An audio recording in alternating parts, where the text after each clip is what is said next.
Marami sila ba?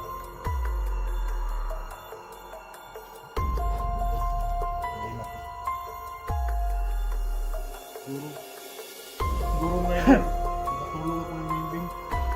Pero, sa ngayon, hindi pa mga bimbing. Kami pa akong mga hampir na.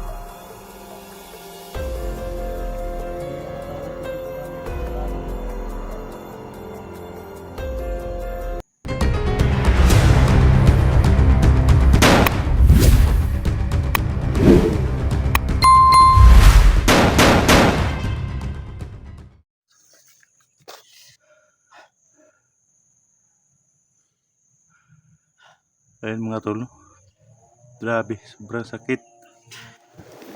Alam nyo naman mga tol, sobrang sakit ang ginawa ni sa akin mga tol.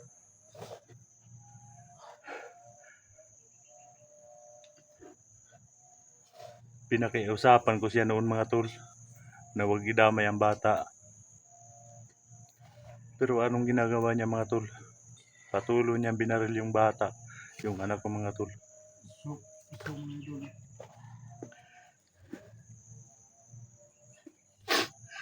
Iba talaga pagsisisi ko mga idol sa mga ginawa ko kasalanan dito. Sakit man tanggapin mga tol, Nangyari na. pero nangyari na yun mga tol.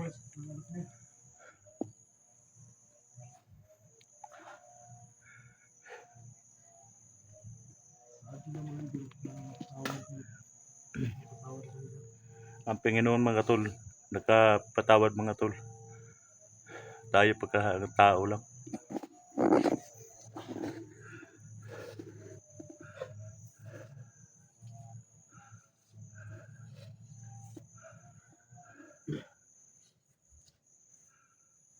Dak, sana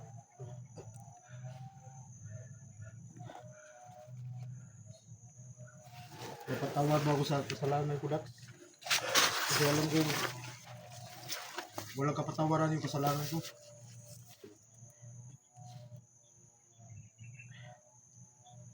Kaya nga wala akong bukang maiharap sa iyo eh.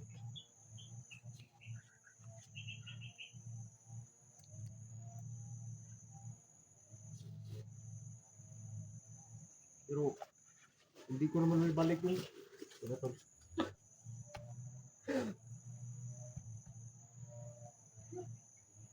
Maraming salamat, Dak. Tao lang tayo talaga, kamali ko. Kasi pag naisip ko yung kasalanan ko na dinali ko yung anak mo, hindi ako makatulog sa gabi. Dahil nakonsensya ako. Pero ngayon, ramdam ko ng pagpatawad mo sa akin.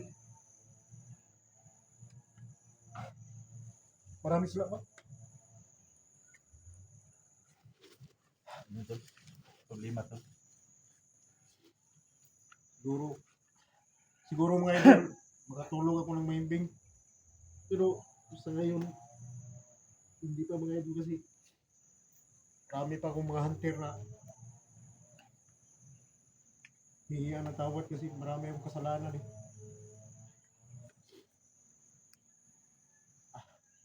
Ba't napunta ka dito? May hinahanap ako dito sa area na to, si 44 yung target ko dito sa area na to. Kaya ako nakarating dito.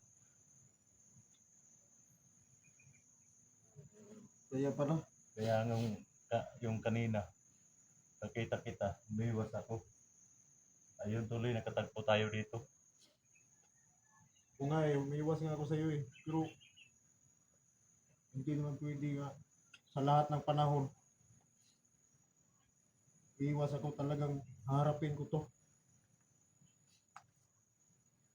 Kasi yung kasalanan ko sa iyo, gusto kong makatawad mo. Ang problema to sa atin lang to, magtulungan tayo ngayon to. Dito, ang hinahanap ko rin dito, may dalawang Rafael. Si Rafael nandun sa kabila. Kasi si Commander Victor, kinuha yung sasakyan niya. Hinanting namin si Commander Victor para makuha yung sasakyan niya. Magaganti rin si Rafael sa ginawa niya. Hindi ko inasahan na ganito mangyari. Kita tayo dito. Buti lang tol, di mo ako binaril. Kasi Bakit? wala na akong agimat.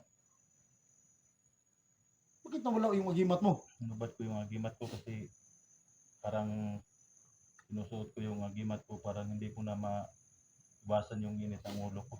Kaya tinanggal ko yung agimat. Yun na nga eh. Pero yung agimat ko, yung hindi lang matablan. Pero kung tinanggal ko to, baka pagbaril mo, hindi na ako makabangon. Alam kong malakas ka, kaya lang kita sinusubukan barilin. Alam ko naman na malakas ng agimat mo. Malakas ng agimat mo na yung ginanon mo ako kanina. Okay ka lang? Kasi wala ka na agimat eh. Kasi malakas yung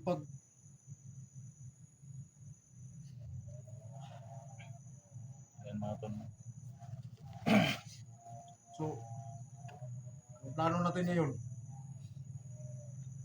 Sabay-sabay lang tayo mag-explore. Tulungan na lang tayo. sige, para tulungan naman natin yung mga kasama natin. So ayun mga tol, sa lahat ng viewers ko dyan, lahat ng subscriber ko dyan, wala na pong problema sa amin ni Badan mga tol. Napatawad ko na po si Badan mga tol. Kasi tao lang po tayo mga tol. Yung Panginoon natin mga tol, nagpatawad siya mga tol.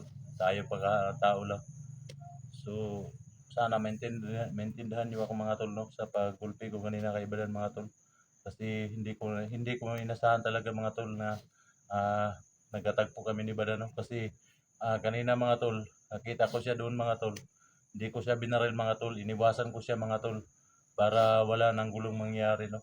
Pero pinagtagpo talaga kami ng Panginoon para magkaayos po kami ni Badan mga tol. So, dito na po yung idol niya mga tol. Paki-support po sa kanya, no. May channel ka na Badan? Sa ngayon, wala pa. Patay pa yung channel.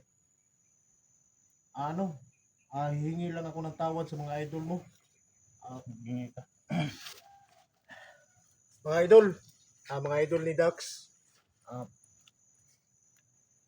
Nagpapasalamat ako sa inyo no na si Dax patawadan niya ako. At sa inyo, pasensya na po sa mga nangyari. Kasi yung mga nangyari noon na hindi inasahan, kaya ganun talaga nangyari. Pero pasensya at maraming salamat sa inyo sa pagsuporta ni Dax. Dahil mga tol, no, narinig nyo na ang kanyang salita mga tol. Sana mga tol na maintindihan po natin si Badan ngayon mga tol. Sa ngayon, Sana lang mga tol, wala pa akong channel. pag may channel siya mga tol, at sana suportahan po natin siya, no. Badan Adventure siguro to mga tol. Siguro mga ganon siguro. Kaya suportahan din natin si Badan pag may channel siya, pag magka-explore siya mga tol. Kinadan. Maraming salamat, Dax. Tulungan na lang tayo. Okay. Yung baril mo saka yung bag mo, yung iwanan.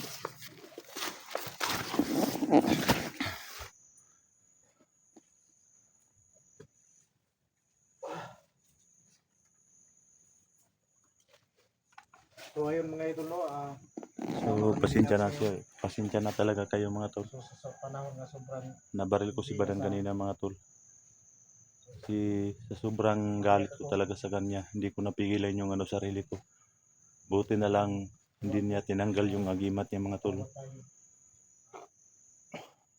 naman natin yung kasalanan natin. Pag tinanggal niya yung agimat mga tol, alam po mga tol na matatamaan siya mga tol. Kaya nagpapasalamat din ako sa Panginoon mga tol, no, na may agimat pa siya mga tol. Alam ko naman kung wala kang agimat na dala mga tol, alam ko naman na matatablan ka rin ng bala mga tol. Pero si Badan kanina mga tol, nakita nyo naman na binaril ko mga tol, hindi siya natablan ng bala. Kaya nagpapasalamat pa ako na hindi niya tinanggal yung agimat niya. Ako mga tol, pag binaril ako mga tol, matatablan ako ng bala kasi yung agimat ko dati nung nasa bandido pa ako, kinuha ko yun. Kasi yung nagbagong buhay na ako, sinuot ko yun, yung nagbagong buhay na ako. Hindi ko mapil mga tol.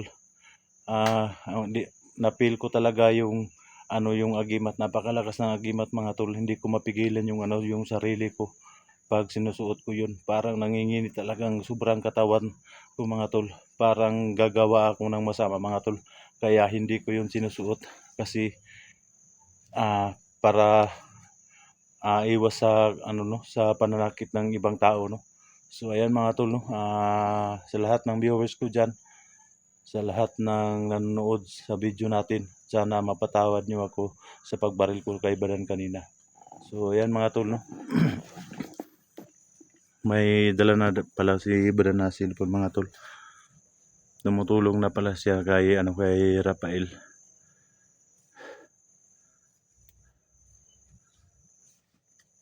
Diyan muna ako ba? Kasi may sinusundan akong dalawang bandido.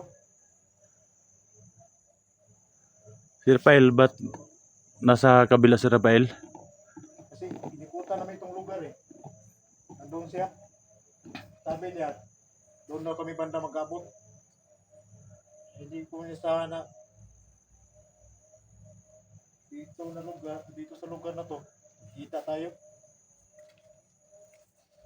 Sana lang Dan sa lugar na area na to, no.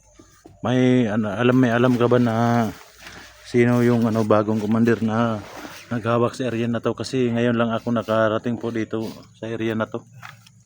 Sa ngayon, si Commander Hector ang may hawak na lugar na to. Pero palipat-lipat siya ng mga kampo. Kaya hindi namin alam kung saan siya namin mabutan. So ayun mga tol, no. Si Commander Hector pala yung may hawak sa lugar na to mga tol. Kaya hindi ko alam ang lugar na to mga tol. Si Badan at si Rafael lang yun ang yung nakakaalam sa lugar na to mga tol. Pero ngayon nga, nandito ka na, Dax. Baka pwedeng matulungan mo na kami ni Rafael kasi Walang problema tol.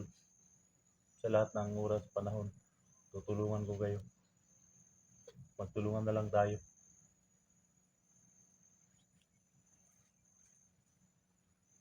hindi natin yung makita yung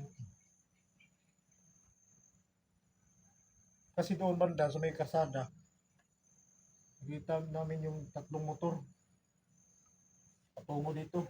Kaya nikutan namin para hindi maisahan ba kasi yung mga bandido biglang sumulpot yan. May pagkain ka ba dyan? Wala ang pagkain dito hindi kami nagbalong. Kaya mga tol, no, naubusan po ako ng pagkain mga tol. Kasi 1 week na siguro ako mga tol na hindi pa nakauwi, no. Kaya kaninang madaling araw pa po ako naghanap ng saging mga tol para makain ko mga tol. Anong plano mo? Bababa na lang siguro tayo ngayon Pwede, baba lang tayo. para pagbalik natin dito bukas para kuha tayo ng pagkain. Hindi naman tayo pwede kakain na lang tayo ng saging. Tupudan yan yung yung balak ko kanina pa na bababa ako.